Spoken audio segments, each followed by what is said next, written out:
Welcome back. A year has passed. If you didn't see the recap last week, this is the first movie of the year of the October.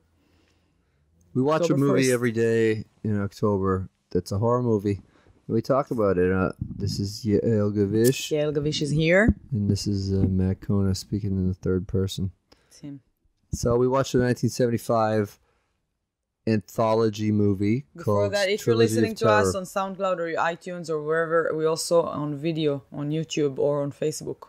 So look for us everywhere. We're everywhere. And if you're watching this on Everywhere. YouTube, you don't have to look at us. You can just put us in Watch your it. headphones and walk around. There's nothing really visual about this except our clothing choices. My beauty.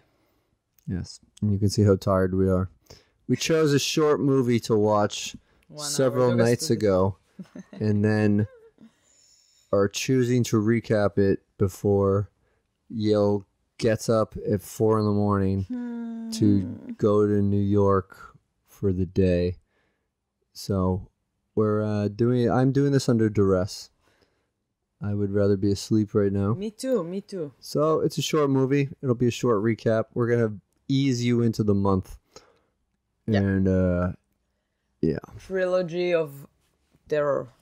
1975 anthology movie. I'm not even gonna look up the facts. I didn't write down the actresses or the What? I didn't write down the actress name. It's 3 movies. It stars the same actress in each of them. Oh, I didn't do the facts. It doesn't matter. This is kind of So all right. we have that like new form that I came up with. So we You need to can- guess some stuff. Yes, my facts and stuff. That was my idea. And also I did it, and I'm editing the video. yeah. Okay. So anyway, so this movie, like every movie, basically we need to guess how many body counts and nudity and sex and bleak ending and animal death and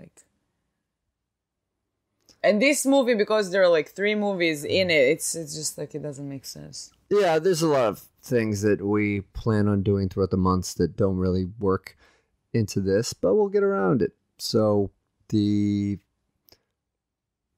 facts of the movie is that each story stars Karen Black. She's an actress that I've never heard of before, but she was pretty good. She's good. She's really good. Yeah. I liked her.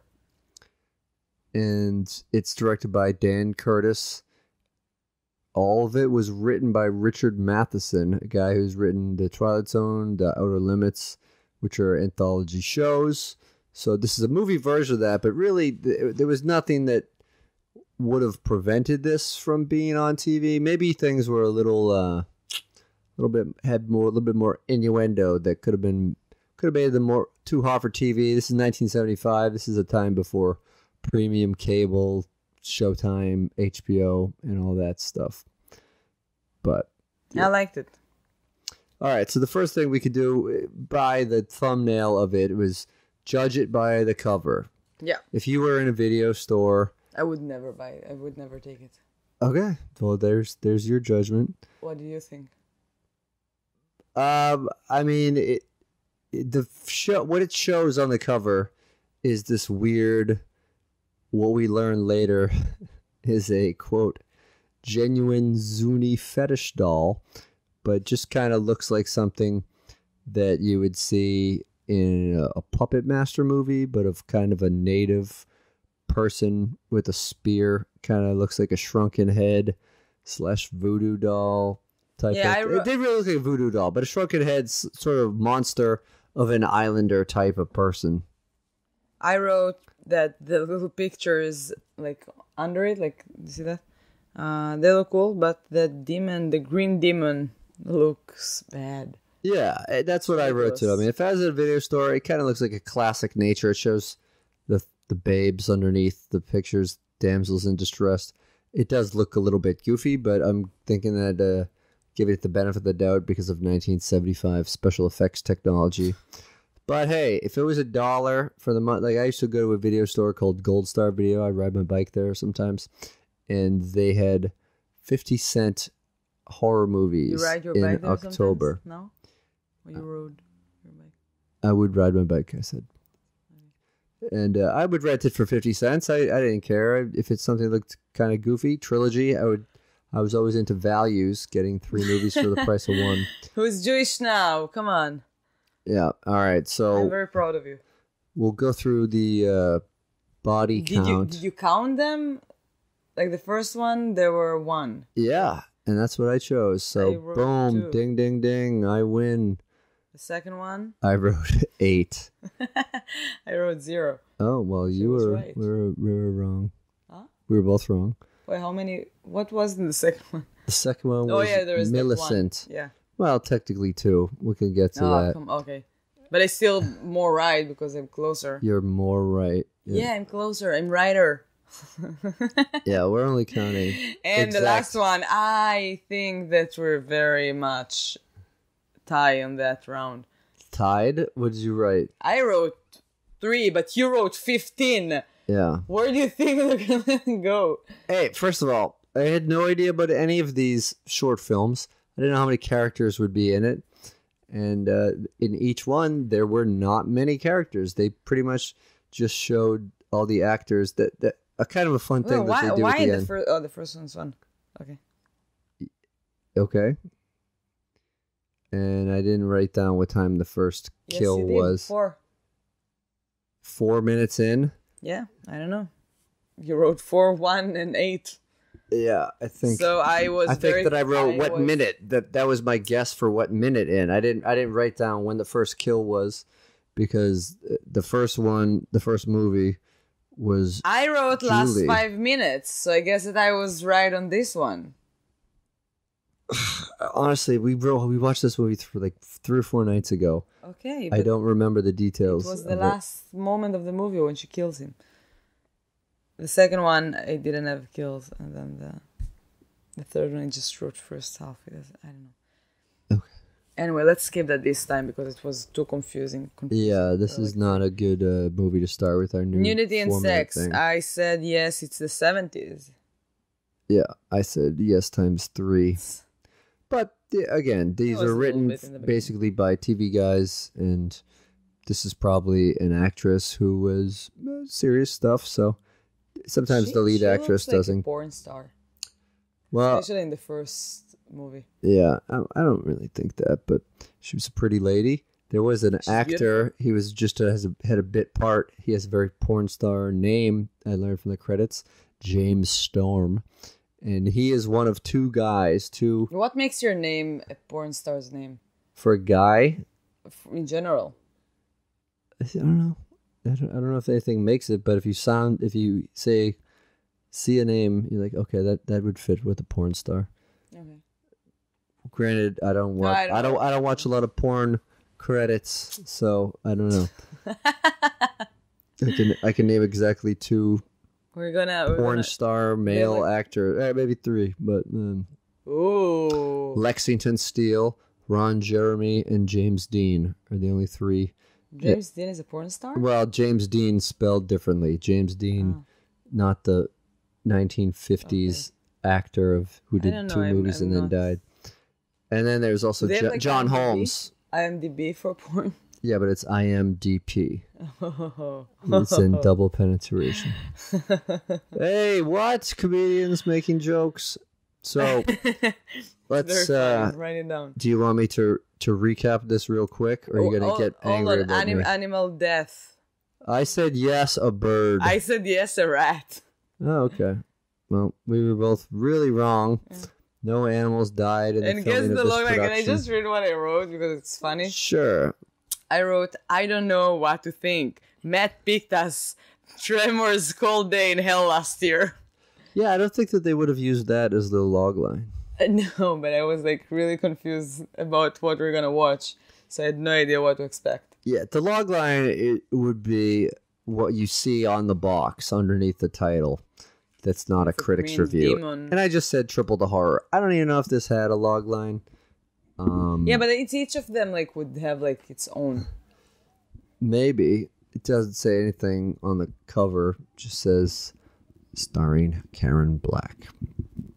All right. Do you want a very short recap? Because Okay. Do you want me to do the first one? You do the second one, and then Sure. we both do we both read what we wrote for the third one at the same time to be more confusing. Yes. 1, 2, 3. Start. All right. The first one is called Julie. There is back nudity in it, which can be sexy for a young man. I remember getting sexually aroused when I saw back nudity in the movie Teen Wolf as a kid.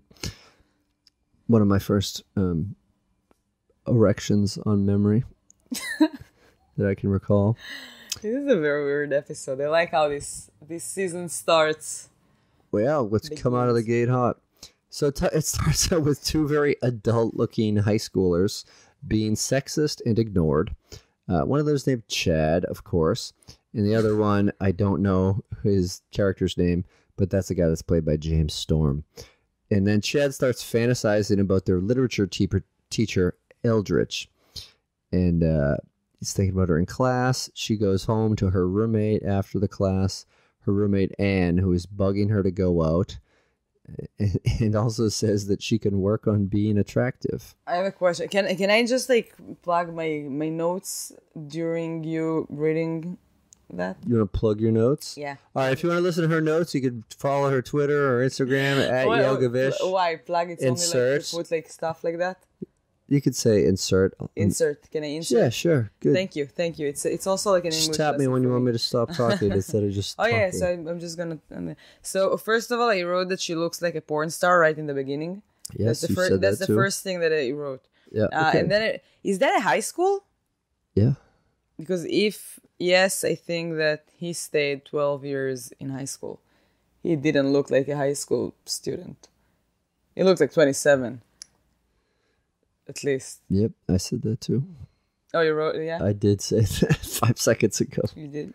I'm sorry, I was... Okay, so you've already repeated something that I said and something that you've said. Okay. How are we going to make this a brief recap? Okay. Does she live in a castle? It looks like she lives in a castle. She has a roommate in a castle? Yeah, it looks like Castles they both are live expensive. in a castle. You should get a roommate to get in there.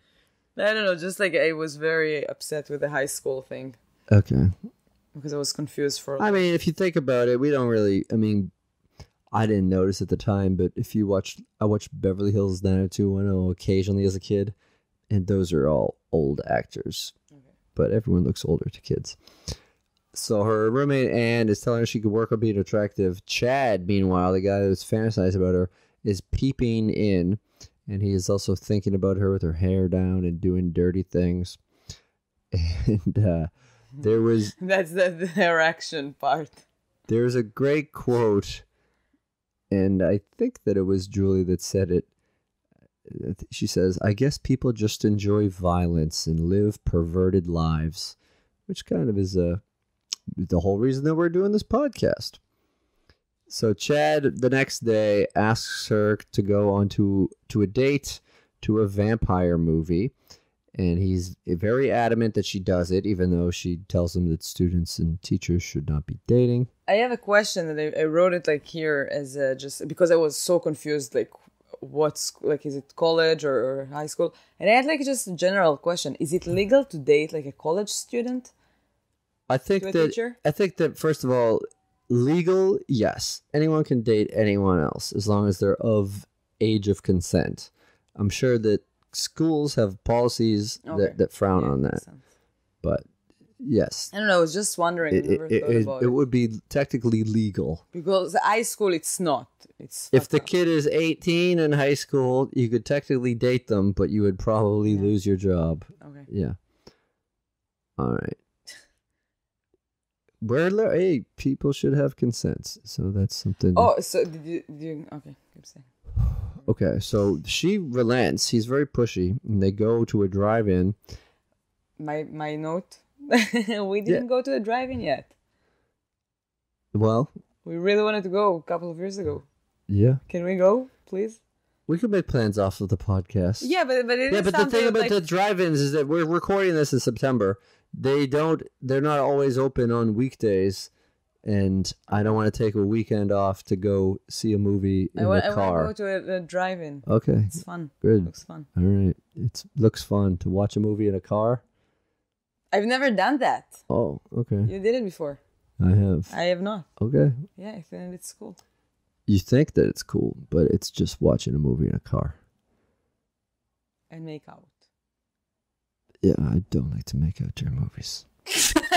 Movies are expensive. You can make out for free some other time. He doesn't like to do anything. All right, how about this? If I take you to a drive-in, I'm going to buy you a 50-cent root beer and drug it so you fall asleep and I don't have to make out with you. And I can watch the movie without you interrupting me and saying, oh, what movie was he's in a movie. That actor is in another movie. I'm going to look it up. Yeah. I mean, I guess the good thing about drive-ins is that you can't be annoyed by the people who are also watching the movie, which is one of the major things that I hate about movies. Is going to the movies is people on their phones or talking. I feel like couples are having a lot of fights in the car because like we start a lot of fights as women in a car because you don't have a way to escape the car. So you can totally escape a car when it's parked. You don't want to do that though. Oh, when it's no, but you think driving? You're driving? Yeah, I know you're right, but still, like in a car, it's easier to start a fight. And then when we're watching a movie, we love to talk during a movie. It's you. Like we women. I've watched a lot of movies with women, and they're not bothering me. Okay, so go watch with those women. Go do a recap for Halloween recap with other women. No, I'm talking about watching movies. So he drugs her 50-cent root beer like I will do to you. I wrote that too. I bought 2 drinks in $1. It's incredible. Good. I won to the 70s. Good note. Good rephrasing of my note. People can do math. All right. He takes her to a hotel under the name Jonathan Harker, which doesn't sound like a porn star. It sounds more like a murderer. He takes his fantasy pics of her, reliving what he was thinking about earlier, and then drops her off. Goes back the next day. Oh no, he drops her off and goes to kiss her goodnight. So before that, I wrote like I thought that it's like a real life horror story. Like I don't think I've ever watched a horror story like that about like a rapist that is actually like makes you feel like it's reality, and those things are actually happen. Well, that's a term that's called gaslighting. Now it's commonly used. What? Gaslighting. It's fucking with someone's reality and making them question things that actually happened. Yeah, I love that. I was like... You love that? Like when you watch a movie and you do that, it's like more reality. It's more scary.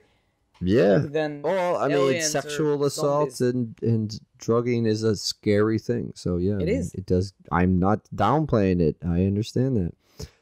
And can I say another thing before you're going to say that? You're going to. He paid $15 for a room for one night. The 70s are so cheap. Yeah. For under $20, you can drug a woman. And I don't know how much the movie costs, but bring her to a hotel. And just take photos of her, hopefully. I mean, no. Okay. This is weird backpedaling. So he gets rejected, but he drops her off, and he reacts to it poorly. He calls her immediately the next morning, and then shows her the pictures. He brazenly gives her a note mid-class saying he has friends he wants her to meet. Then we see her. She comes home late to her roommate, Anne. We find out during the conversation that it's a month later, so he has been blackmailing her into spending time with him for a month. Anne is very confused. Julie stonewalls her and then goes to Chad's apartment where she tells him she's been manipulating his mind from the start and the drink that she served him was poison. And she doesn't tell him that. He figures that out by beginning to die. And then she burns the dark room and adds a newspaper to her dead student's scrapbook. Yeah, I didn't see it coming at all. Well, yeah, I didn't see that. That she was the manipulator. Yeah, take the power back, women's empowerment. Yeah, I love that. Because in the beginning I wrote like hashtag me too. And I was like, oh, come on. Hashtag Julie too. Yeah, it's great. I like so do you have any other notes that you want to mention for the first one? What else did you say that I will repeat it? Say, he sets fire to the room with the pictures in it. Oh, he sets That's a good way of repeating what I said. Okay. All right. That was the Go watch movies with other girls. That was the one of the three that I enjoyed the most. Yeah, that was my favorite too. No, you know what? The second one was my favorite. Really? I liked it. All right. Like, you're gonna take the lead with this, with the recap. So I didn't write exactly what happened, so you can probably start. But it calls part 2 was Millicent and Therese. Therese. It's a different way of spelling it. Therese. Therese. Therese. And Millicent reminds me of Maleficent. Coincidence? I don't think so. Okay, Maleficent, is that a movie that we watched last year? Maleficent? No, I didn't watch it. It's the witch from from Sleeping Beauty. The one that's in the mirror. No, the Sleeping Beauty. Oh, okay. Yeah. I know, because she had her own movie or something. Yeah, with Angelina Jolie. Yeah, okay. Who is a witch, I think. I think we watched some of that together. Oh, we did. Yeah. I did. I've never watched it. All right. Well, I don't like Angelina Jolie because of Brad Pitt. Because of Brad Pitt? Yes. I still feel bad. Solidarity. For Aniston. Exactly. Yeah, she's got it real rough. I bet that she can't sleep at night because of me. Yes, that's my first note. I didn't write every single just piece talk. of the movie. I think it's a movie's... What? Okay. Just go and I will... All right, Melissa. It starts with them watching old movies, and we meet the bitter old sister as she writes angrily in her either a journal or a diary or maybe a letter to her father, who has recently passed, and a man named Mr. Empa comes over. She tells him Therese is evil. She seduced their father at 16, and then he died, poisoned. And she points out there's a satanic book collection. And she has a pornography book. What is that? Really? I didn't notice the pornography book. She said, I think she said pornography? Pornography, yeah. Descriptions of fucking. Yeah, I'm just wondering what's in the book. Wow. Pictures or without pictures? Yeah. Yeah, she cries for damned souls. She makes phone calls, and she calls her doctor. The doctor, by the way, is played by, I forget his name. It showed up on the credits. His last name is Gaines, but he's best known as Henry Warnimont from Punky Brewster, or the commissioner from the Police Academy movies, but as a young, dapper young man. And I wrote again. Still kind of looked like an old guy, but yeah. I wrote again. I still think she's a porn star. Oh, but I did write. I mean, even though you see her just dressed up like an older lady. Yeah. Okay. Yeah, like that. That's the thing with porn stars. They dress up to things that you wouldn't I don't know. Now they're teachers or students, and no, she's too old to be a student. Yeah, so this Millicent, she has an old lady's name, is she's real angry and jealous about her sister Therese. Therese, who's going to miss her father's funeral. That, I think that's what she was, because she's going to a party. And then we see her, she's hot and sexy with blonde hair, wearing Hooters colors before Hooters even existed. Orange and white. What is Hooter colors? Orange and white. Those are the colors that girls work at Hooters. Okay. Yeah. Okay, so the doc goes over there, gets kind of hit on by Therese. And then, and I wrote already, I think it's the same person, and then I didn't know how to say that in English, Bitsulishut, the disease, I asked you already, not bipolar. Yeah, schizophrenia. Multiple personality disorder. Yes. Schizophrenia, either one. Okay. Yeah, Doc gets hit on and leaves. Then Millicent, her letter says that Therese must die. And then there's a little girl over there. I forget how the little girl came into it, but Millicent consoles the girl who's crying over her doll, which was smashed by Therese. Part of the head was missing. It was a creepy doll. A creepy girl. Do you remember the connection? 'Cause I don't know. If she was just sitting outside. Okay, so she's just a girl from the neighborhood. Yeah. Okay.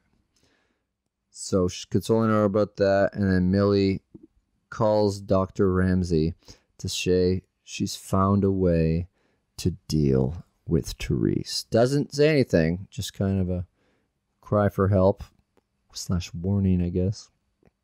And then we see that it's a voodoo doll, which was a classic kind of voodoo dolls got used a lot in 80s horror movies to the point that I kind of believed in them. I want to get a voodoo doll. Have you ever done that? I fantasized about it.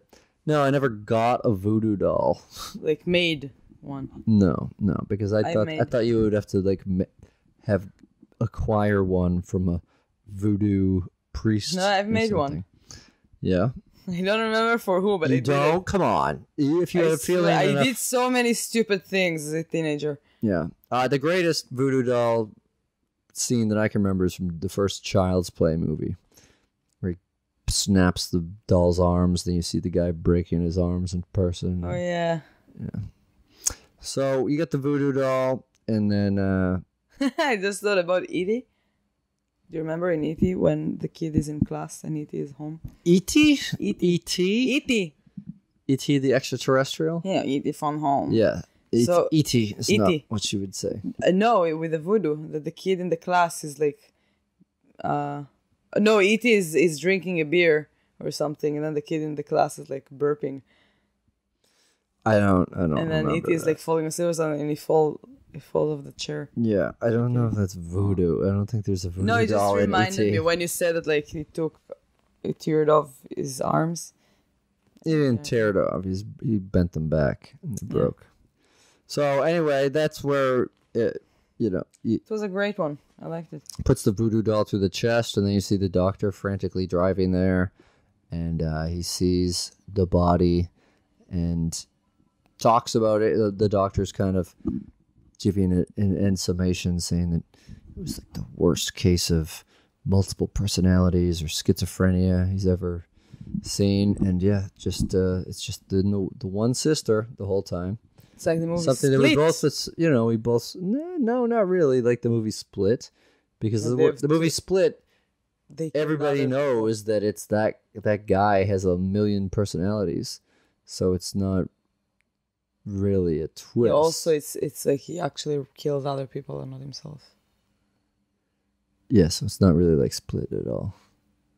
No, but he also has the same disease. I think that this one was a little more complicated. Right, but this one, using the disease was the twist in this, and with Split, it's a plot device. No, I didn't say it's the same movie. I didn't think you did, but I'm just saying. I liked Split better than this one. Okay. The last story, Amelia, the one that's freshest. Oh my god, that was... Can I say before we start, that was one of the most ridiculous things I've ever watched in my life. If I thought that the green demon on the cover was ridiculous. Yeah, so we learned that it's not a green demon, it's a genuine Zuni fetish doll. Yeah. With a spirit inside of it, with a chain around it to keep it from coming to life. That comes with a scroll that has the directions, and it was bought in a curio shop from the hero of this story, Amelia. On the 34th Street.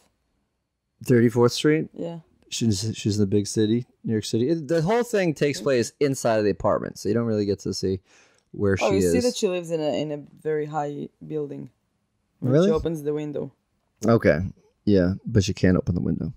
So soft music is playing as a young lady comes home to what looks like an elderly woman's home. And then we learn later that she is subletting it, so she could be subletting it for some old bag.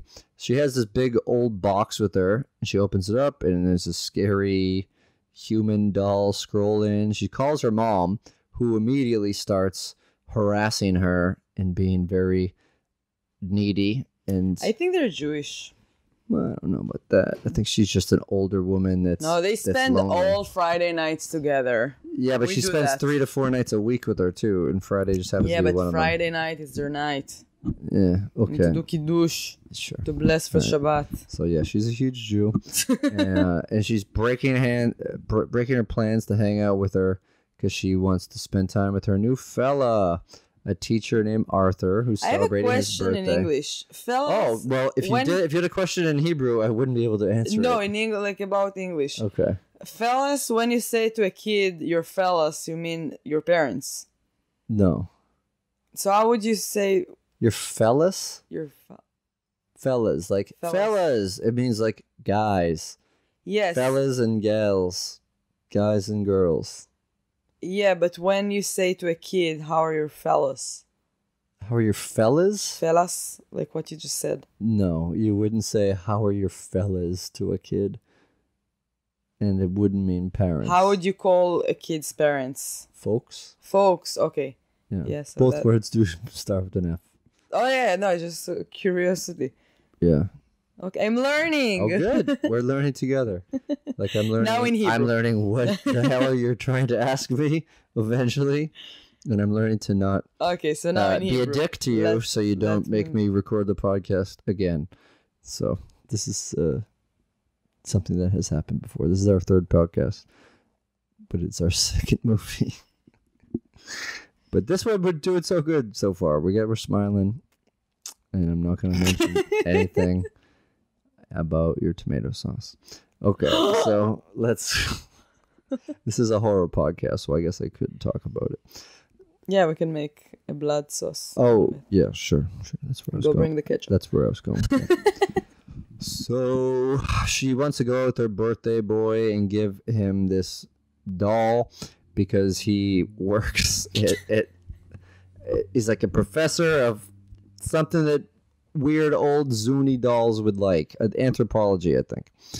Her mom I was thinking about Ross Geller when she said that. Yeah. He would like to get something like that. So this is very Bob Newhart-esque in terms of we only hear her side of the conversation, which is cool. I mean, it's a good acting device, and you could tell how unbearable to speak to her mom is, and she's just guilt-tripping her, and you can see her demeanor change. I told you, Jewish. Yeah. The mom abruptly hangs up, and then Amelia talks herself out of getting a headache and announces to the doll. Have you ever tried that routine? No. Just Talking to myself to not get a headache. I'm not going to have a headache. No. I'm not going to have a headache. You would hear me say that quite often if I did. And then the chain falls off of the doll before she goes into take a bath. She comes out of the bath, calls to Arthur. Now is immediately hassled by him for deciding to go hang out with her mom on Friday night. So she tells him the bad news, then goes to bake herself a steak without preheating the oven. Just throws it on a slab, salt and peppers it up, and then notices the lack of a doll. Also, she had to grab something from the fridge at one point. Did you notice anything about the fridge? There was nothing in the door, not even any shelves. Yeah, I did think about it for a moment, but I didn't pay enough attention for it. Yeah, maybe the people that she was subbing the apartment from just did not trust her with the condiments. They locked them up. So yeah, she notices the lack of a doll. She sees the chain on the ground. It doesn't really connect the fact that it's explicitly said in the directions that the chain keeps the soul in the doll, and if removed, the doll and the soul will become one and the same and theoretically come back to life. So she searches under the couch. Can I say before? You don't have to ask if you could say. You could just say. I don't. Then you're gonna start. I said you could tap me and I'll stop talking, and you said okay. I'll put my finger up when I'm not even looking at you. Okay. So first of all, I said I wrote that I talk to myself a lot when I'm alone. Do you do that too? No. Other people, do you do that too? I don't know. Tweet at us at Yael and Matt Recap if you are also nuts. Hey! I mean, I keep myself like better when I talk to myself. Keep yourself better? Yes. In Hebrew. Okay. Like do this. I'm like maybe if you talk to yourself loud. in English, you should practice more. It's gonna be a mess. I'm not gonna understand. I'm gonna talk I'm gonna teach myself bad, like not correct grammar stuff. But then I wrote that all the ideas of the three stories were so simple and so great, like so interesting and like cool. And then she was looking for the doll. And do you want to keep going? Yeah. I mean, to jump on what you were saying, yeah, I think that they could all have been plays. Maybe this one would be like the hardest to do as a play, unless you have like a very small person playing the doll.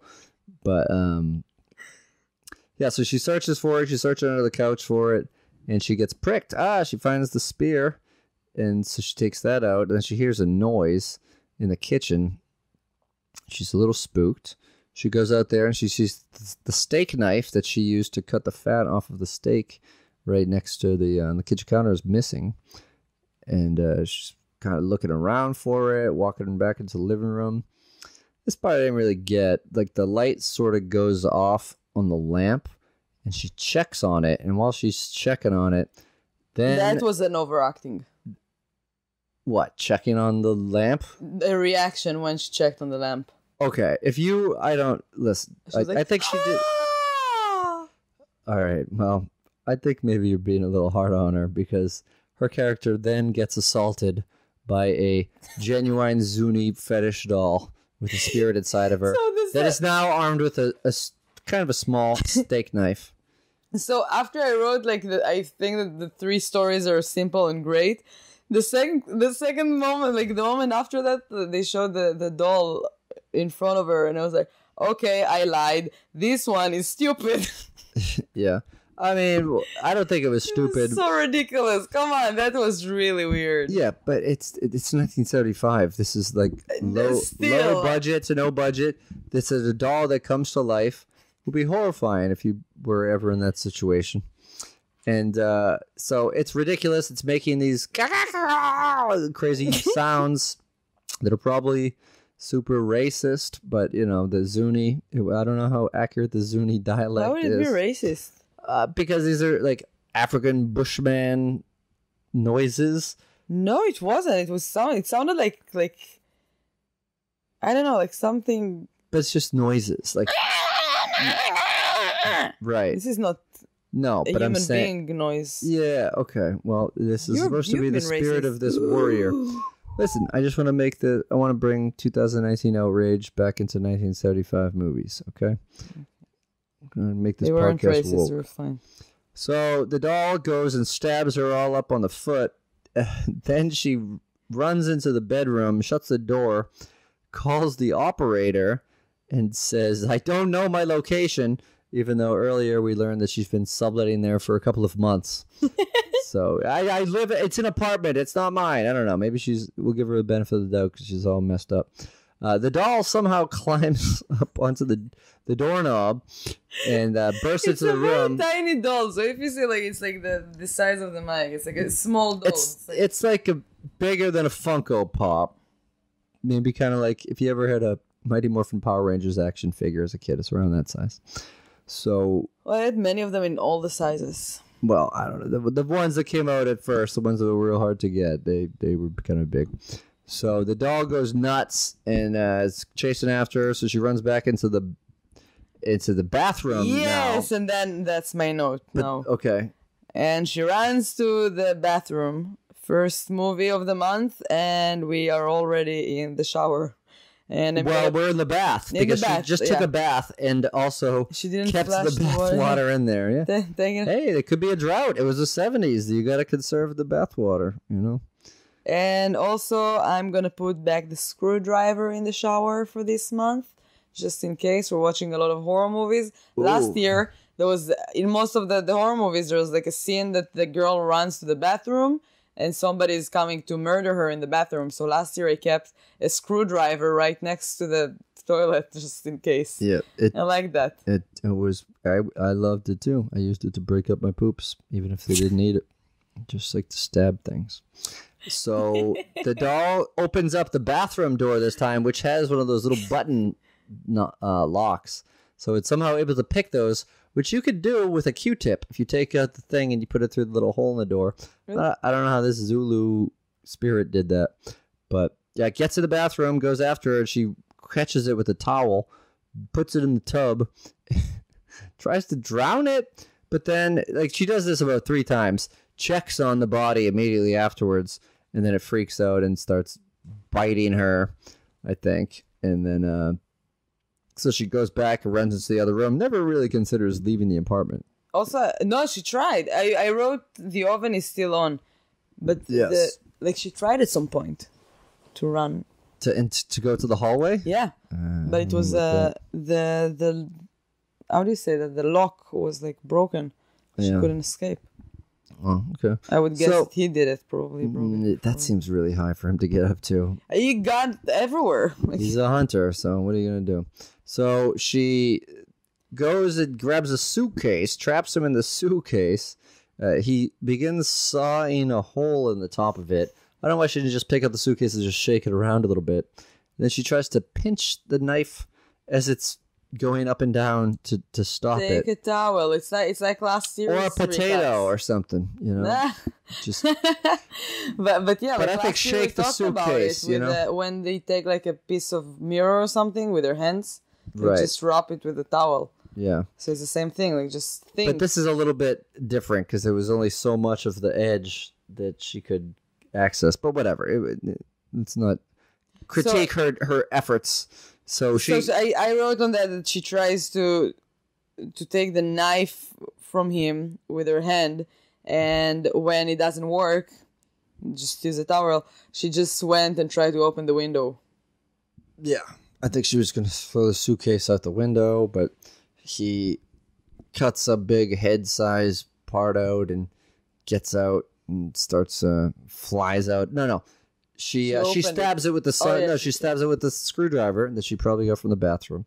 She stabs it with the screwdriver, and then it stops moving. So then she does her second check to see if it's dead, and it's not, and freaks out and starts biting her neck. And she runs into the kitchen with it attached to her, throws it in the oven where her steak is already burnt to shit, and then a lot of fumes are coming out, and That's when I wrote, and this is what happens when you're not listening to your mother. Just go and spend the night with mom. Well, she was already decided to. She already blew it off with. Yes, but Arthur, she did. No, you need to right away. Your mom tells you to come see her. Go to see her. Mom, I love Friday you. Yet, so anyway. Shabbat. Okay, so shouldn't be using the phone on Shabbat. So they. Good. So we toss them in the oven, all the smoke is coming out, and then, of course, to complete the Trilogy of Terror, the trilogy of checking on dead, genuine Zuni fetish dolls, she opens the door of the oven and starts screaming. And then the next thing we see is her on the phone call telling her mom they should make plans and that she should come over there. And then you finish it off.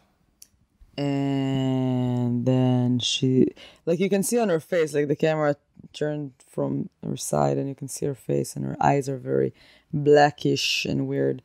And she tells her like, I'll wait for you here or something creepy.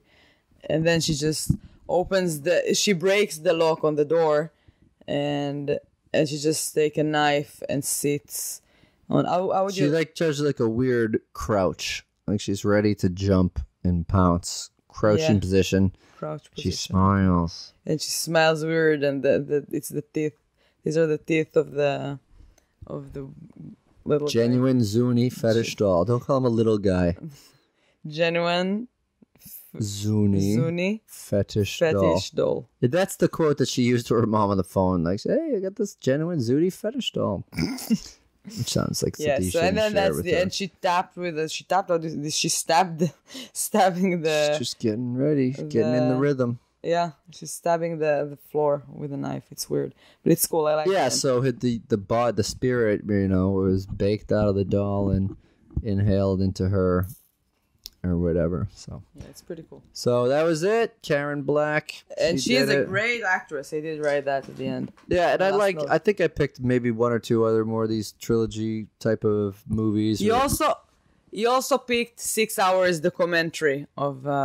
Yeah, because I didn't look at the length of time for some of these. So there was a documentary about. It's basically just a compilation of all those 2020 magazine type shows about serial killers, and we're not gonna recap it.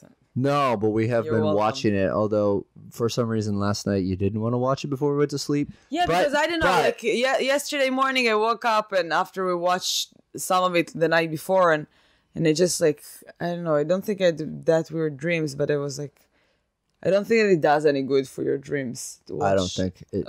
Serial killer stories. But then today we were eating dinner, and I wanted to watch an episode of Curb Your Enthusiasm, and you said, "Oh, we'll put on the serial killer one," and it was the part about Jeffrey Dahmer jerking off onto mannequins and then killing boys, cutting their skin off, baking it in his house. Like while I'm eating? Well, yeah, Burger King. Yeah, they're our sponsor. Check out Burger King. Get the Impossible they killed Burger. those cows. But get it off the broiler. How do you think like they killed it? Okay, that's it. All right, good night. No more kills. Check out Yael and Matt recap on all the social media networks. Leave us a positive review on Apple Podcasts. Tell a friend about it. And if you're in the area, this already happened, right? Yes, this already happened. Thanks for coming out. Check out our shows. Yeah, go to yalegavish.com. There's some shows coming up. And don't come see me. But go listen to my... I feel like we need to end the month with a comedy show that we can produce some horror films. I don't know about that. But check out the other podcasts that we do on a less regular basis. Where are you really from? Where Yale? Yeah, it's in the same. It's in the same channel. It's in the same everything. So if you're tuning in because of this and you're wondering what the non-horror movie interruptions are, she talks to comedians with interesting backgrounds who are from different places sometimes, and sometimes just their family heritage is something different. Just a weird last name or something. Yeah, and I do a monthly podcast called Backstage at the Naked Comedy Showcase, where people who are performing at the Naked Comedy Show at Improv Boston talk, and it's fun. And there's also a very comic book specific podcast I do called The Quantum Zone, where we talk about Quasar. And you can listen to those or find me on social media. I'll let you know about it. Matt and Yael Gavish are here, and we need to go to sleep. Good night. Thank you so much for listening, and see you tomorrow. Shabbat shalom. You will see us tomorrow probably. Bye. Call your mom.